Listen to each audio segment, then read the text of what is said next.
Good morning, coming to you live Sunday, June 16, 2019, at 1100 hours 55 minutes. I want to say first, happy Father's Day to all the fathers out there, especially to my young, coming up fathers that's having a child on the way, whether it's through marriage or not. But as a man, you are ready to take the next step in your life and be very responsible and accountable for your actions, for the things you have done, and you have procreated life. So now the next stage in your life is to be a father, a person that's there for the child mentally, spiritually, emotionally, and physically. That's the number one thing, is being there physical. If you cannot at that time provide those certain things, at least provide your child with your presence, your information that you have, and which is different, the knowledge and the things that you have educated yourself on. Give your child everything that you never knew. Don't give your child everything you didn't have. Give your child, and then what they don't have, don't be so hard on yourself. I'm not a father yet, but I know growing up without my father being active in my life, and even still now, he's not there. I'm not hard on because I'm an adult now. I became my own man. I am being a man in my own right. That's what I want to focus on this live for the African Descendant Man Series 1, is being okay with who you are. And I don't say happy Father's Day. I say happy Grandfather's Day. Not grandfather, grandfather. It sounds funny when I say it. And some people receive it, some don't, and then some just sound funny. I don't use the word great. I'm going above and beyond. I started with good, then I went to great. Now I'm at grand, because you are bigger than who you think you are. And if you don't think you bigger than you are, that's the number one example. I can look at young men and young women, people my age, right now in their life, and I can look at them and I can tell you if they had the father in their life. And for those that did have a father in their life, and I mean all those things, he was there mentally, because one part, even if the father wasn't that smart, even if the father wasn't that strong, even if that father wasn't the so-called standards, if he was there physically, if he was there emotionally, if he was there, so when you're going through your spiritual journey, find out what you want to believe in and what's your belief, what's your experiences. If he was there and you had a question, he was able to answer it. That's all that people don't know, like such as you really, the little things matter. That's the little things with a father being in a person's life actually is big things. See, we don't say that and we don't chalk it up and account it for that. But the little things in life for African descendant men is his father being there at all the stages. It's not about how much money he has, how much income. And we throw the words around as we throw around love. We throw around protector and provider. And as a man and becoming a man, you classify what is protecting and providing. I don't care if you work at Cheesecake Factory, you a dishwasher. You're protecting and providing. I don't care if that's only $10 an hour. You're doing your part. You're doing what you're supposed to do for the 8 to 10 hours that you are at this job. Then you go home, you do your part for the other, there's 24 hours in a day. So, such as you might only have 12 hours with your child each day. Then there's a day when you have the full 24 hours. Or even in the days you're going to spend 20 hours. And then the other 4, you might have to go do some. Whatever it may be, you're still involved. And that's the key thing for a man, is to still be involved. I don't care how down I get. I don't have a child. But I'm still involved in my family. I'm still involved with the friends, the people I call close. Don't matter. I'm giving what I have. And that's the key thing, is giving what you have. Especially in the world we live in, we keep talking about protecting and providing and caliber and classes of man. There is no such thing when it comes to when you're a father. You are the caliber of the man that child sees. You are the example. I am the example for my male cousins. the ones that's even older than me, the younger ones, then my one nephew. So, and I am a father such as figure to the male cousins, even though I'm not doing the father, but they know they can call me. They know that I always leave the door open. I leave the window open. And there's never a time and a place where they can. But it's their choice if they want to. It's never a time when I shut anybody down. I don't shut people down. I don't care if, and I only make exceptions for the same race, the skin, because I know the difference of the value and time and resources and assets that we have. Just because I have a business, don't make me a building. See, we talk about building for an African descendant, quote unquote, community, but are we truly building? And we got to start getting around that and say, hold on. A lot of men is putting in the work. A lot of women putting in the work. And I asked the women, if a man is supposed to build and that's his duty and job, what are the woman's job? It's not just for her to follow. She supposed to, if I'm sick and she know remedies, she should be cooking up these remedies. So if she need me to go to work, if I need to go to work, I need to be at this business. If I'm building a business or if I'm working for a company, she need to be by my side more than just she's following me. She need to be a helper. And if she's not helping, there's no need for her to be there. And that sounds funny, but then if you have a child and you birth the child with this woman, you still, as the man, you are accountable. And this is where we fail at. We fail miserably. You still are accountable for your actions. You still are accountable for your words. And you are accountable how you treat. Because if you have a daughter and you don't treat that woman well, I don't care if her mother is crap. And a lot of crap women out there. And I see women with children go on 5 vacations a year. And it's not my business, but that is an example to me. I don't want a type of woman that think, okay, I have children, I have money, I'm doing good. And certain things, I can do this.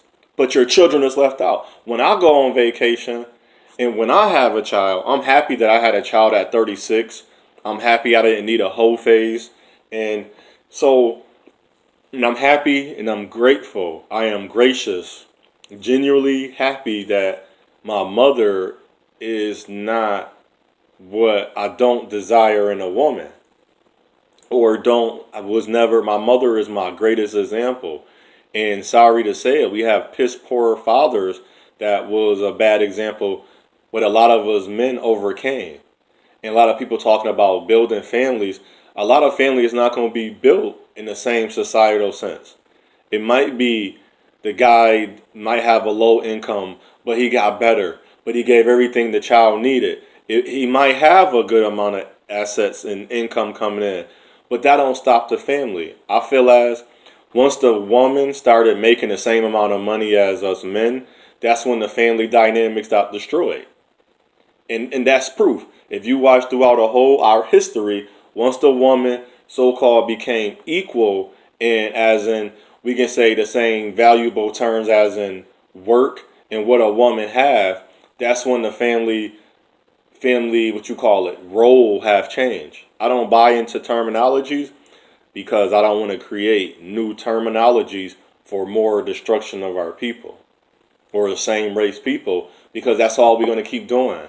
Even heard another one, your genetic code, your genetic history, or whatever she was calling it, your genetic memory. I thought that was more of a new terminology now. Of course, it's in the dictionary, the thesaurus, and all those things, and the psychology manuals and books, and those, because that's what they're going to practice, because they need to reach the people they're trying to help get them out of their way of thinking of saying they're less than, they're inadequate.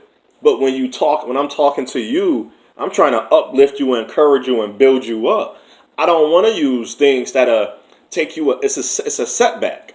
It's as, oh man, I finally made it to the Olympics. I ran hard. I finally got the time I needed to at least run in this race. At least that's the bare minimum as a father you get to do. I at least made it to the point where I can be a father. That means you're there, you're doing what you have to do. And if you meet women and men that don't understand that, you're not the problem, they're the problem. We are causing and we're creating more problems instead of there's no uplifting, there's no encouragement. If we can do more of that, imagine how the family died. And then when the women started making money, I don't see a lot of women, and you keep saying this, I don't see it, and I don't. And I live in a city where women have great jobs and careers. It's rare. And when you do see it, those marriages, those relationships fail when the woman is making more money. My sister with a guy, but he never made her, she never made him feel less than because he always did his job. Don't matter. He was working. She went into a career that started her off making money. He's on his third, it's the same career, but he on his third profession that went from that one he didn't make that much money. He went from this one he didn't make that, he made more money, and this one making, now he's hitting close to what she making. She went into a career field or a profession that started her off with her degree. He built, and that's where a lot of us African descendant men don't understand, and even fathers, we're going to get to different steps. We're going to elevate from one place to another and get better.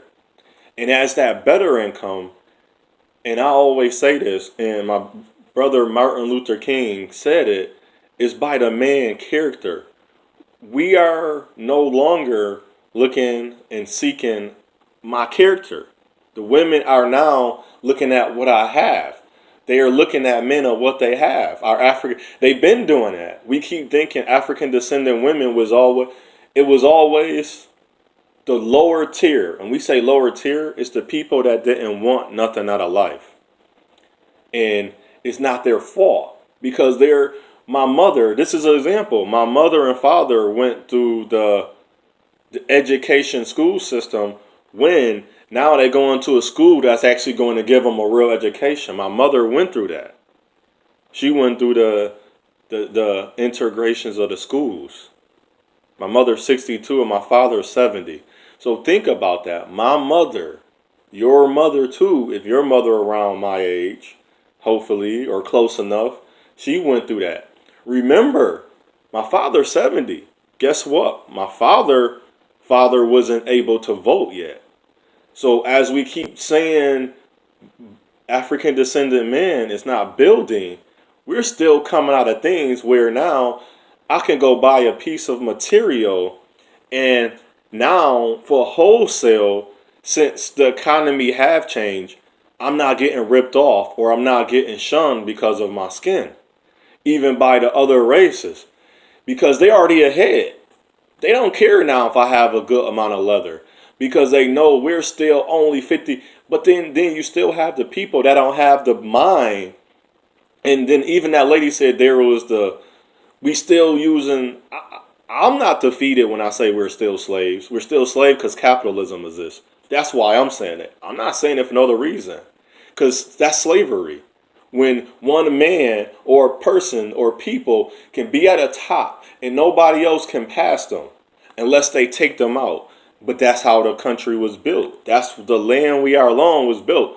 Land was always free. When you're born to this earth, you're born naked. There's nothing you have. So how can one man born to this earth, every single man on this earth from the beginning of time came into the world naked and with nothing. So how can we decide, and how have we decided that you owe me taxes or money for a land that nobody owned? We was just born to the earth. Nobody owned the land. Nobody. Not a single being on this earth right now owned a piece of land from birth. Not one. No one can say that with whole earnestly. We being earnest with each other, no one can say that. So as men as you are, as African descendant men, we got to start thinking about, now we do want to build together. But we remember, still 60, it's going to be 60 years out soon, that what we're going through. And if we're going to ignore that, well, we want to just ignore racism, which we know that's not true. And then we say fake news, we fake this. But then in reality, this is happening. No, I don't see a lot of African descendant men not being fathers. No, I don't see that. but I know I do see there are some, and there's enough. But then I see an account that the women, African descendant women, are laying down with men that already have 2 or 3 or 4 or 5, 6 children. I knew a woman about to marry a man. He had 13 children. So she's a 14 woman about to have his child, and he's married. So them other 13 children have not been getting proper fatherness from the father that had birthed them. And then the care they receive is only under the single mothership care. So we got to start really thinking about what we're doing when we laying down. We got to start really going back. Your accountability and your responsibility of who you are as a man on this earth. You are a being, or are you in? Because anybody can go in, but can you be a father? And I commend as well, I amend the men that have stepped in as fathers. And all the men that are not fathers, I commend you, or I amend you, or I commend you for stepping in for the now there's different ways for their child to not have a father. Some of their fathers been shot by accident, or he was in a lifestyle that was conducive to producing a better environment for his child. So I commend you, I amend you for stepping in, for being a father. I don't want to call you a stepfather or father-in-law. You are the father in spiritual and physicality and mental, emotional. So you are the father if their father is gone. But if the father is here, you are a father base, and I still commend you. As in, if my mother met a man, that's not my father. My father's still here. He may not have been the best father, but I'm not going to take away. He did procreate me. I have his genes. I don't have that other man's genes. I have nothing to that man unless that man decide, okay, you here's something here's some knowledge that I know. Would you want to receive it? And that's another thing. Start asking your son and daughter about receiving knowledge. Say, I have a story, or I have some information. We can't forget. And that's another thing. Don't forget, as a father and as a man, these children are still beings on this earth as you are. Go ask your child, do you want to hear about my military life? Do you want to hear a story how I met your mother? Because sometimes the child may be scared of you. Because you're known as the parent, the guardian. You're known as the protector. So that strike a little, I don't care what no one says, that strike a little fear in your child's heart. So in your child's heart, ask your child, do they want to hear some of your stories? I can't wait to tell, and hopefully I have a son. If I don't, if I have a girl, so be it. A young lady, a female, a woman. I want to tell her the stories of how I treated women. Things I done good, things I done bad, things I could have done better. And let her mother tell the stories of things we've been through, so she can be better than me. That's the overall perspective, perception, vision, dream, accomplishment, accolade. And to me, my requirement is my child. And I will tell, I require you to be better than me. I'm going to put that in them. I'm going to instill that. We got to instill, you are going to be better. And then you got to do things how. I can't tell my child, you're going to be better. I don't care if I don't never do a lot of things I didn't do. But at least I know I tried and I thought about. And I will say, I didn't try this, but I know you better than me. So it's going to build them up. And I had a woman say she want our child. She didn't want to be me. She chose a lot of other things that had nothing to do with. We didn't even build. Sorry for a month and 3 weeks after talking for almost 2 or 3 months. That's not building. She didn't build no type of rapport with me, no decorum, and she stepped out because she was fascinated by.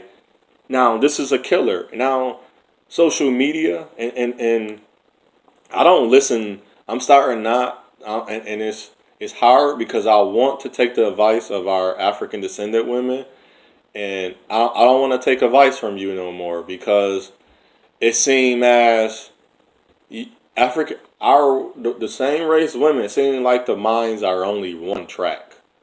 It seems as is and only so far in my life, one offline and one online, that I found women that actually, this is I don't get it. Why can't women be logical? If I take an apple and I'm willing to share an apple with you, how much do you think I care about you? And then when you know back at home I don't have any more apples, what type of person do you think of that man as? He's willing to give what he don't. And the one that's not, you will commend him for being so great. Here's an example. If you desire or you admire a man or you admire a woman, either one, this is for African descended people, and that person is giving you free room and board, not because they stupid, because it's in their heart. It's in their heart genuinely. And no, that person don't have all these great, I don't want to say social skills, because they wouldn't allow you. You probably never met that person, because that's the reason you talked. And that's the reason now you're in a situation they're allowing you to stay with them. So they had to have some type of decorum to gravitate and for you to admire in some way, some interest or intrigue of information to them that helped you. Now that person is in a struggle. Why is it that you can help an African descendant man or a woman, but the person that's actually lying and doing them wrong can have a better decorum or report with that person? That's where decorum, just say report. How come that report? I have women that I've done great by and men that done bad by them.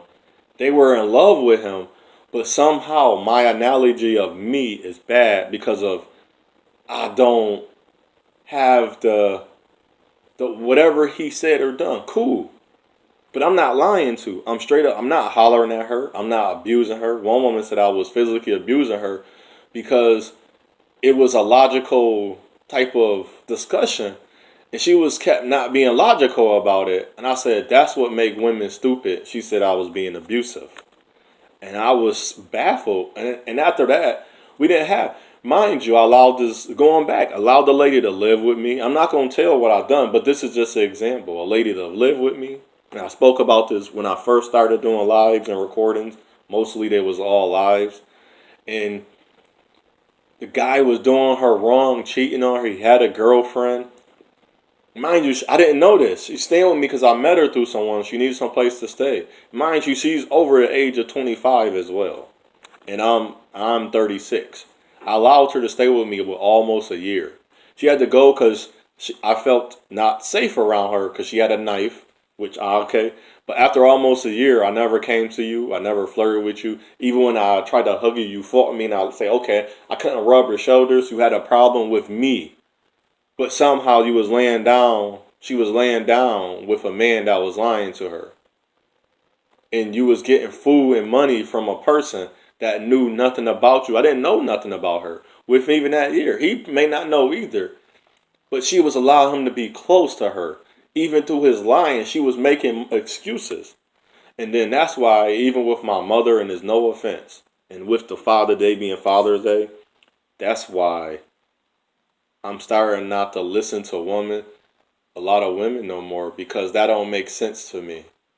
You have more of a interest, or I won't say love, because this is what love is to women, I guess.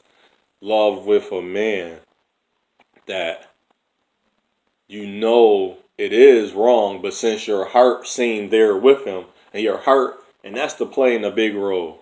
If your heart's not there, and even I seen a woman, and she's a big YouTuber, seek out higher quality men. But then I seen another woman, which was logical in this sense. She said, I guess, let's say Barney's is an upper class store. How you want to shop at Barney's, but you only got JCPenney money? You want Macy's monies, but you only got layaway money. You only got Dollar General. You want to go to the highest market. You want to go to Lowe's. You don't own a house, but you go shop at Lowe's, but you don't even know what you're looking for because you don't even have. That's why love is going to be harder for a lot of African descendant men. As you great fathers, you're going to take each step. Love is going to be harder because now you know a lot of women only aim is for a resource and assets. It's not for love. And a lot of women, I had a woman tell me she was out of her race. She was intermingling. She got married in her marriage.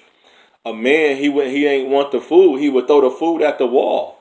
She found nothing wrong with that because of everything else. Because I guess the protecting and providing in her side, the protecting part that is that he provided a home and he had a home. She had things going for herself, but what he did was greater than hers, I guess, in her mind. So she was accepting of him throwing food against the wall when he ain't want it. Instead of saying to him and standing up, that's wrong. I wouldn't want, and to me, I wouldn't want my daughter to be with, I wouldn't want my daughter to think as that or my son to do that to another woman. But that's what the society we living in and where we're going through. I think that's crazy. That's why and she didn't have a father in her life. That's why I say, when I think about women, I notice, and then some women with fathers is, they don't know their father passed. I know that a lot of the fathers were players. A lot of the fathers weren't so great to women. I never not been great. Only time I say I not been great when I lied because my heart was hurting. And that pain stays and it lingers. When your heart hurt, and I don't mean love is pain type of hurt. I mean my heart hurt because her cause of the woman she was and the things I was going through with her, because she wasn't healed of her pain, hurt me. So that's another thing.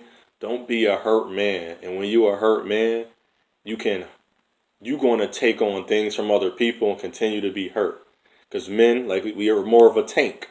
Like when we play those games, we're a tank. We can take a little bit more beating. You can punch me with a knife. You can cut me with a knife and thought you cut me. And I've been in situations, I was like, that knife was sharp, and how come I didn't get cut? But somebody is like, that's in divine intervention. No, that knife cut me. That physical object cut my arm, and it went down, and it left me a wet. It should have sliced my arm open. Or I know that bullet should have hit me.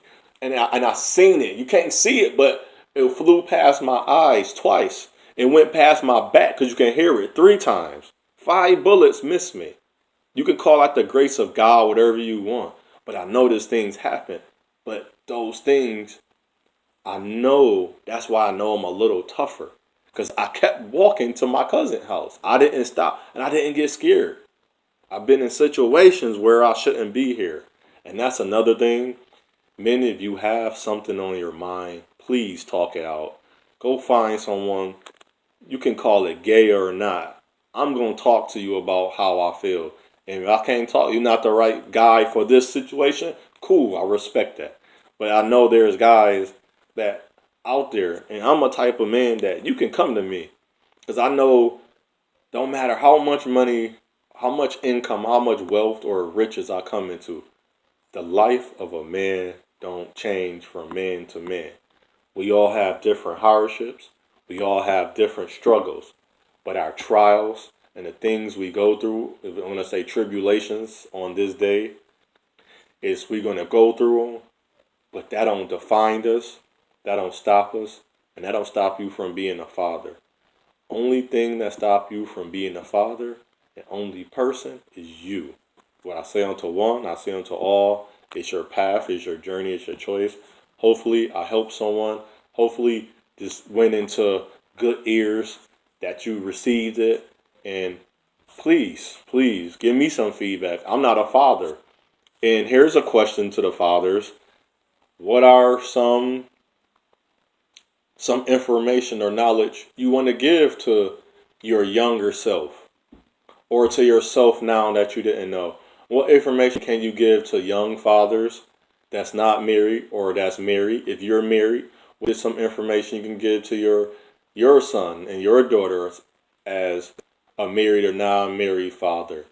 And as we walk upon this earth, what are other things that will help that young man grow into a man, that young woman become a woman? I say this a lot. A woman cannot raise a man to be a man. She can show him be a respectable man. But a man can raise a man to be a man, and a man can show a young woman how to receive a man. Because I have seen a lot. A woman say, I've been raised around my father. So their depiction of a man is just their father. Because they don't know nothing as nothing else. But in reality, all those men is not going to be the same. So it's your choice, it's your path. Choose wisely. You are a father. Happy grand Father's Day for all the fathers and the fathers to be and the acting fathers. I appreciate you. Thank you. And your child will appreciate you even more.